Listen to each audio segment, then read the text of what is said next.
تو اس میں بھی انہوں نے کچھ اپنی تقریر میں جسٹس معذرت چاہوں گا جنرل فیض حمید کے بارے میں بھی کہا کہ جنرل فیض حمید کو کٹہرے میں لایا جائے. اس کے علاوہ جو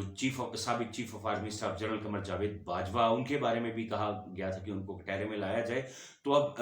بہت بڑی ڈیولپمنٹ سامنے آئی ہے اس بیان کے بعد. جنرل فیض حمید نے بھی بیان دے دیا ہے, سابق چیف جسٹس اسلام آباد ہائی کورٹ انور قاسی نے بھی اس کا بیان دے دیا ہے کہ جی بالکل ایسی کوئی بھی ملاقات یا کوئی بھی ایسا میں بیچ میں میڈیٹر نہیں بنا. ساتھ بریگیڈیئر عرفان رامے نے بھی جواب جمع کروا دیا. تو اب واقعی جو میاں نواز شریف کی جانب سے پاکستان آنے کے بعد سے الزامات بھی لگے تھے جنرل فیض پہ, وہ تو واضح نظر آتا ہے کہ وہ سب اب بیکار ہو چکے ہیں. ساتھ ساتھ یہاں پہ میں نے آپ کو بتایا تھا اپنے بلاگ میں کہ جی آج اس کیس کے حوالے سے سپریم کورٹ میں جو ہے وہ سماعت ہوئی ہے chief justice of Pakistan justice قاضی فائز عیسیٰ صاحب کی سربراہی میں, اور آج بڑے سخت ریمارکس جو ہیں وہ پیش کیے گئے. سب سے پہلے بتا دوں کہ جی وکیل جو ہے خواجہ حارث صاحب, انہوں نے بہت ایک بڑی سٹیٹمنٹ جاری کی ہے کہ انہوں نے کہا ہے کہ کیا جب شوکت عزیز صدیقی جج تھے تو کیا ان کا فرض نہیں بنتا تھا کہ اپنے اوپر جو چیف جسٹس آف پاکستان ہے ان کو ان معاملات سے آگاہ کرتے کہ یا مجھ پہ پریشرائز ہو رہا ہوں یا مجھے کوئی پریشر کر رہا ہے یا کوئی تھریٹس آ رہی ہیں یا کوئی اپنی مرضی کا فیصلہ کروانا چاہتا ہے. تو اس پہ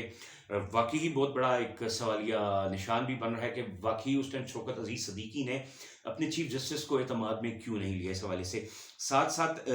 یہاں پہ میں آپ کو بتاتا چلوں کہ اٹارنی جنرل آف پاکستان جو ہے ان کا کہنا تھا کہ جج کو بغیر انکوائری کے بغیر ہٹایا نہیں جا سکتا.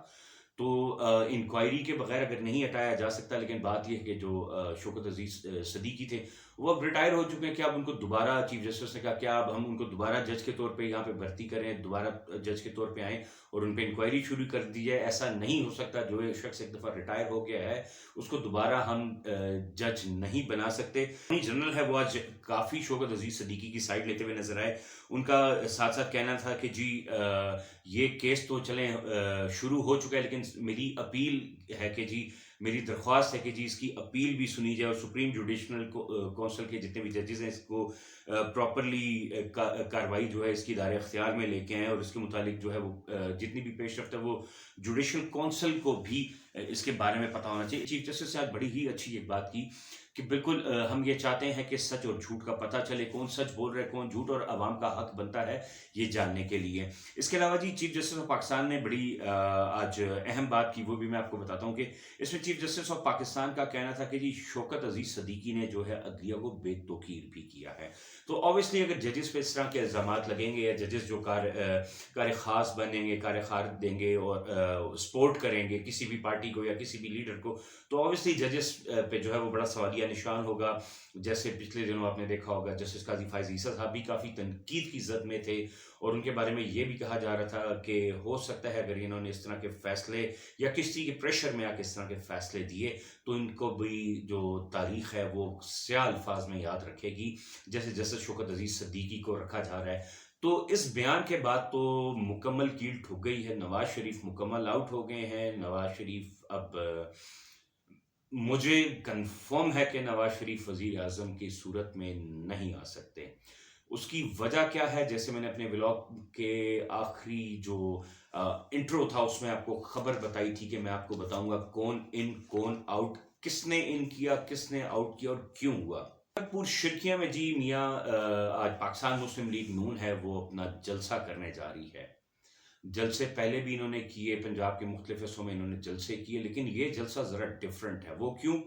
کہ اس میں نہ نواز شریف ہے نہ مریم نواز ہے. کل کے فیض حمید کے بیان کے بعد سے ہی میں نے اپنے ولاگ میں اپنے ناظرین کو بتا دیا تھا کہ میاں محمد نواز شریف اور مریم نواز شریف بالکل کھیل سے آؤٹ ہو چکے ہیں. ہرگز ان کو اب کسی بھی صورت میں لانے والے نہیں لانا چاہتے. عوام نے بھی جو ہے اپنی فیصلے جو ہیں ان کے فلاپ جلسوں میں سنا دی ہیں. آج میاں محمد نواز شریف اور مریم نواز جو ہے وہ لاہور NA43 میں جو اپنے کارکن ہیں, جو ٹکٹ ہولڈرز ہیں, ان کے پاس کارنر میٹنگز کریں گے. اور اب واقعی آپ لوگ خالی اپنے ہی لوگ جو آپ کو آپ کی مالا جپتے ہیں, آپ کے نام کے نعرے لگاتے ہیں, آپ نے جن کو ٹکٹس دی اوبیسلی اب آپ صرف انہی کے پاس جائیں گے کیونکہ صرف اب آپ کی عزت وہی کریں گے. عوام نے آپ کی عزت نہیں ہے, اب آپ کی واقعی عوام میں عزت نہیں رہی. مسلسل مریم بی بی 3 فلاپ جلسے کر چکی ہیں.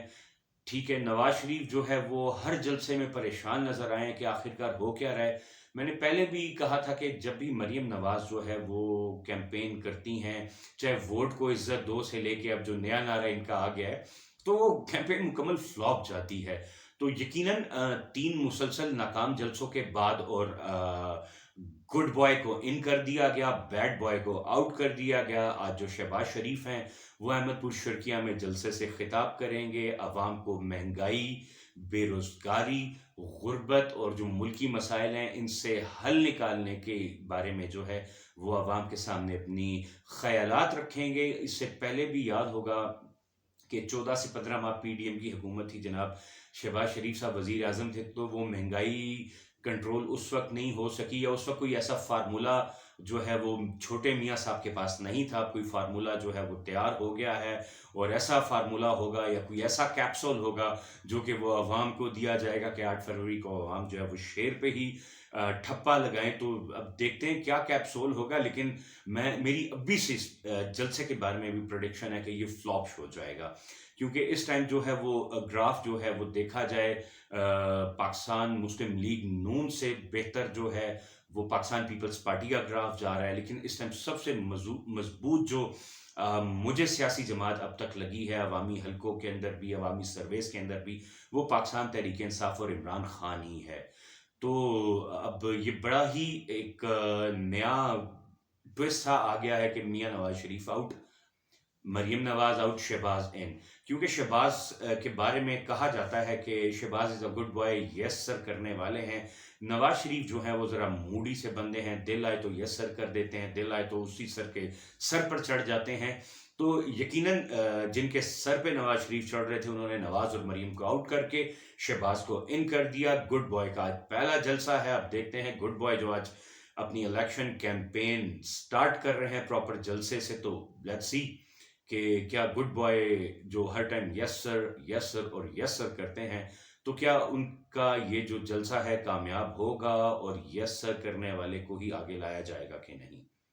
آج کے ولاگ سے فی الوقت اتنا ہی۔ مزید خبریں اور تجزیوں کے لیے میرے چینل کو سبسکرائب کر لیں، بیل آئیکن کا بٹن ضرور دبا دیجیے گا تاکہ آپ کا اور میرا رشتہ اسی طرح جڑا رہے اور آپ کو ہر خبر کی ڈیٹیل ملتی رہے۔ تب تک کے لیے اجازت دیجیے گا، اللہ حافظ۔ پاکستان زندہ باد۔